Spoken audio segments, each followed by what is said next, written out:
Tuntutan massa demo 25 Agustus terkabul. DPR yang joget saat rapat dipecat jadi harapan masyarakat. Untuk itu, simak video ini sampai selesai. Rakyat ngamuk berapi-api di depan gedung DPR. Demo besar-besaran 25 Agustus 2025. Jadi momen yang bikin artis-artis anggota DPR gemetar dengar tuntutan massa yang dengan lantang meneriakkan kemarahan yang selama ini terpendam. Sejumlah anggota dewan yang viral dengan aksi berjoget-joget dalam ruang sidang menjadi sasaran amarah para demonstran. Ribuan massa dari berbagai kalangan, mulai dari mahasiswa, ojek online, buruh, hingga masyarakat umum berorasi di depan gedung DPR RI dengan tuntutan yang menggelegar. Artis-artis DPR yang joget-joget di tengah penderitaan rakyat harus mundur.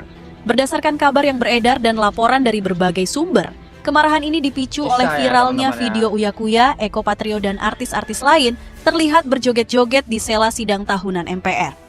Bayangkan, di saat rakyat sedang menjerit karena beban ekonomi, pajak naik, lapangan kerja sulit, para wakil rakyat ini malah asik berjoget seolah-olah tak ada beban.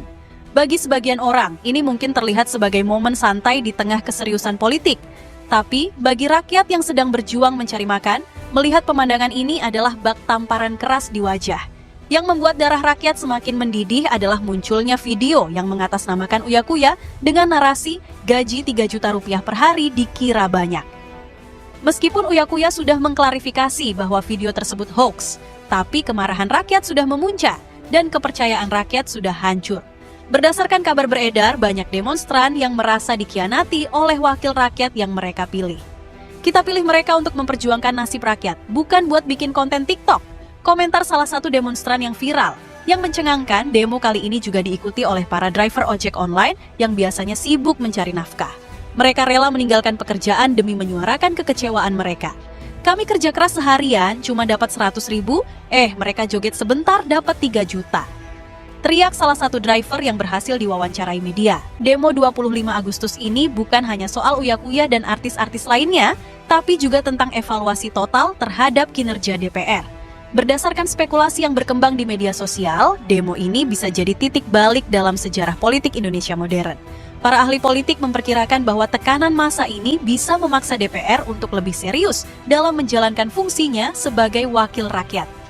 Beberapa sumber tidak resmi bahkan menyebutkan adanya kemungkinan reshuffle atau pergantian beberapa anggota DPR yang dianggap kontroversial. Yang menarik, demo kali ini juga mengangkat isu tentang etika anggota dewan. Apakah seorang anggota DPR yang juga artis boleh tetap berkarya di dunia hiburan? Atau mereka harus fokus 100% sebagai wakil rakyat? Sementara itu, nasib Uya Kuya masih menggantung. Apakah dia akan memilih bertahan dan menghadapi tekanan massa? Atau akan mengikuti tuntutan rakyat untuk mundur dari jabatannya di DPR? Ini menjadi spekulasi hangat yang terus bergulir di media sosial. Sementara itu, salah satu elemen penting dalam kinerja anggota DPR adalah penggunaan dana reses yang semestinya digunakan mereka untuk terjun ke lapangan demi menyerap aspirasi masyarakat dan kemudian menindaklanjutinya. Dana reses yang diterima anggota DPR menyentuh 2,5 miliar rupiah per tahun. Besarnya anggaran tersebut memantik kritik dari sejumlah organisasi non-pemerintah. Berapa yang diterima oleh setiap anggota DPR perlu kita ketahui. Ini karena ada potensi penyelewengan yang dilegalkan, terang salah seorang pengamat.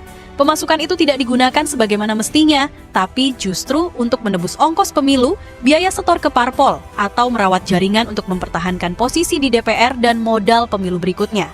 Terlebih, pada tahun ini, DPR mendapatkan kenaikan anggaran menjadi 9,9 triliun dari sebelumnya 6,6 triliun menurutnya. Di lain sisi, Ketua Komisi 11 DPR RI Muhammad Misbahun menyampaikan anggaran ini bukan wujud penghasilan untuk anggota. Penggunaan dana reses ditegaskan mengalir ke masyarakat di daerah pemilihan lewat pelbagai kegiatan yang direalisasikan ketika masa reses maupun sidang. Semua demi kepentingan masyarakat, ujar Misbahun. Sementara itu, puluhan ribu buruh dari berbagai wilayah di Indonesia akan menggelar aksi serentak besok, Kamis, 28 Agustus 2025. Aksi akan dipusatkan di depan DPR RI atau Istana Kepresidenan. Puluhan ribu buruh dari 38 provinsi siap mengepung DPR dan Istana Negara dalam aksi serentak yang bakal mengguncang ibu kota, ujar Presiden KSPI yang juga Presiden Partai Buruh, Said Iqbal. Pria 57 tahun ini juga menegaskan, para buruh tidak datang dengan tangan kosong. Mereka membawa 6 tuntutan besar yang bakal bikin pemerintah dan DPR was-was. Pertama, hapus sistem outsourcing dan tolak upah murah.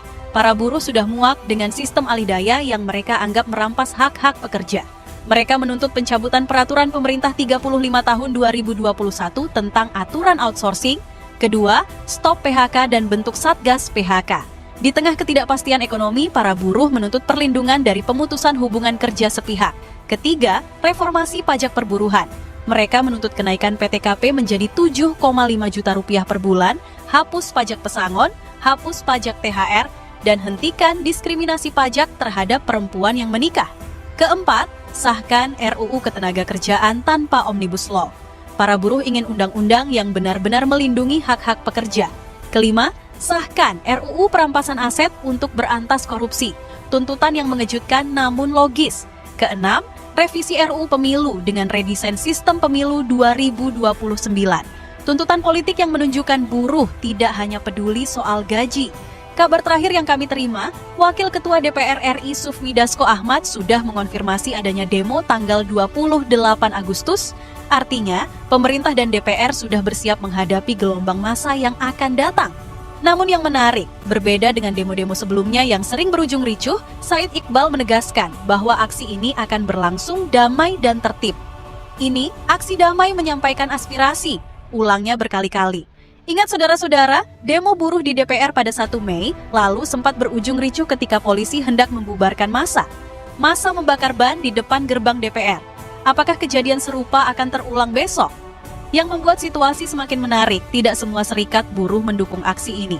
Ketua Umum KSPSI Jumhur bahkan melarang anggotanya ikut demo karena tidak jelas penanggung jawab dan isu yang dituntut pada demo 25 Agustus lalu. Tapi Said Iqbal dengan tegas membedakan demo 28 Agustus dengan aksi-aksi sebelumnya. Ini adalah aksi resmi dengan tuntutan yang jelas dan terstruktur. Nah, itu tadi teman-teman. Menurut kalian gimana? Tulis pendapat kalian di kolom komentar dan jangan lupa untuk share atau bagikan channel ini. Jangan lupa di subscribe ya.